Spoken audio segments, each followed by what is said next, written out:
Bonjour à tous, alors bienvenue dans cette nouvelle vidéo qui consiste à parler aujourd'hui de la loi du talion. Alors, pour expliquer un peu ce que c'est que la loi du talion, c'est œil pour œil, dent pour dent.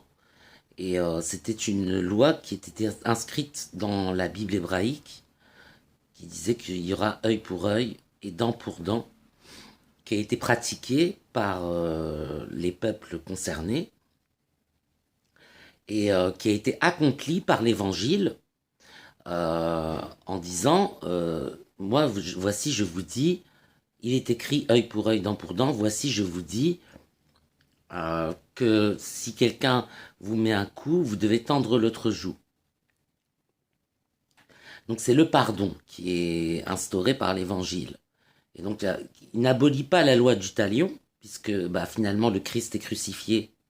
Et on le verra par la suite avec Zarathustra, où il dira, vous me demandez le pardon, mais ce Dieu d'amour, vous l'avez tué, vous l'avez torturé. Donc du coup, par la suite, par ce prophète Zarathustra, on comprend que la loi du talion est toujours de rigueur. Elle est toujours pratiquée. Et je pense que c'est tout le monde pareil. Quelqu'un qui nous fait du mal, on va pas spécialement lui tendre une autre joue. On va plutôt se venger ou ne pas se laisser faire. Donc c'est un petit peu la loi du talion qui prend le dessus généralement sur celle du pardon où vraiment on tend l'autre joue, c'est-à-dire qu'on se prend une claque et on tend l'autre joue pour se prendre une seconde claque, mais ça marche pas toujours, cette règle.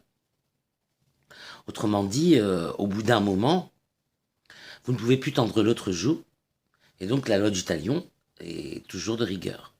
Donc voilà cette petite vidéo que je voulais faire pour expliquer que tant que Christ n'est pas revenu, euh, le pardon reste une loi qui est instaurée par l'Évangile, mais sans oublier que pour que Christ revienne, il faut le mériter.